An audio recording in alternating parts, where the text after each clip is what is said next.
All right, now into a WUSA9 exclusive. A once celebrated activist in D.C. will be sentenced next week, accused of stealing thousands of dollars in pandemic relief funds. I spoke with Ruby Corado, and for the first time since her arrest, she is talking about what went wrong and her future. And many people come to me and they say, "How are you?" The first thing that they always ask me is, "How are you doing?" With every move tracked by the federal authorities, Ruby Corado only had a few hours to talk with me at our studios in Northwest Washington.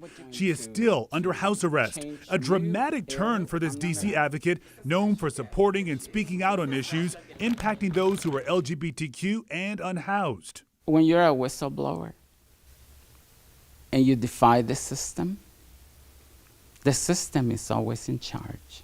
Corado will be sentenced next week after pleading guilty to federal wire fraud last year. Prosecutors say she received more than $1.3 million in COVID relief funds for her nonprofit Casa Ruby and diverted at least $150,000 for personal use in El Salvador. Although she pled guilty, the court transcript shows Corado took issue with the claim that money was used for personal reasons. Sometimes they say ignorance of the law is not an excuse.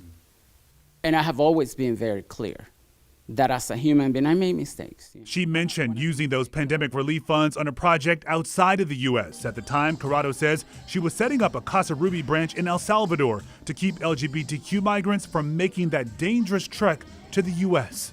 At the time, there was a huge crisis with immigration, the kids in the cages, people coming in the caravans. And a lot of those individuals were coming to Washington, D.C. We helped them, that was my mission. But the resources were very limited. Casa Ruby's funding troubles surfaced in 2022 after a tweet from then D.C. Attorney General Karl Racine. From there, Corado reportedly sold her home and left the U.S. Workers didn't get paid and the nonprofit closed. Investigators say Corado returned unexpectedly in 2024 and was arrested by FBI agents at a hotel in Laurel, Maryland.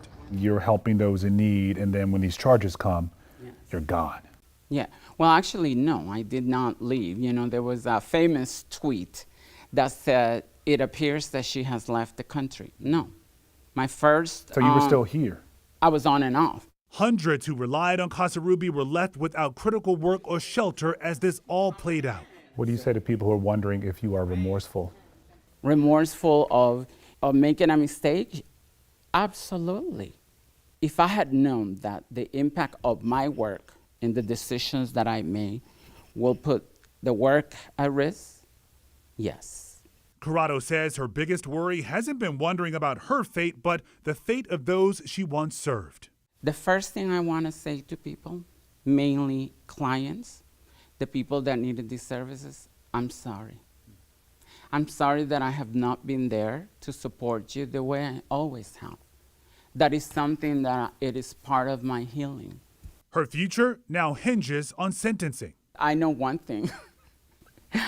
I will not be a spokesperson for the community. What do you mean? I am not going to be a critic. I am not going to criticize the system. Why? The system has a lot of power. There are boundaries you don't cross. And I think I crossed them all. So Corado faces up to 30 years in prison, and she told me she'll be allowed to say much more about this case and what happened when she is sentenced on Tuesday. Yes, such an interesting conversation the two of you had, because people did think that she up and left. Yeah. They hadn't heard from her, hadn't seen her, and all these people that she served, particularly these young people, were sort of just out there. They had to find other organizations to get the help they needed. Wow. So, yeah, we'll continue this conversation after sentencing next week. Sure will. We'll be watching. Great reporting on that. All right.